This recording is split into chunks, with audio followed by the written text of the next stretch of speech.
జై హో పత్రిజీ. పీనియల్ గ్రంథి అన్నది మానవ మస్తిష్కానికి మరియు స్వీయ జాగృతికి మూలస్థానం వంటిది అని అనేక పరిశోధనల ద్వారా కనుగొన్నారన్నమాట.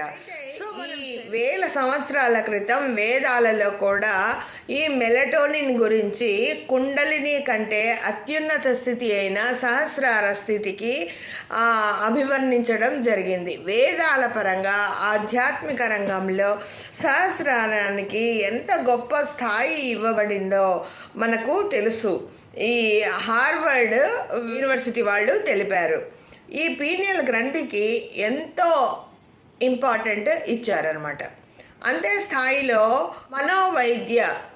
వైజ్ఞానిక రంగపరంగా పీనియల్ గ్రంథికి మరి అది స్రవించే మెలటోనిన్ హార్మోన్కి అంతే స్థాయిలో ప్రాముఖ్యత ఇవ్వబడింది.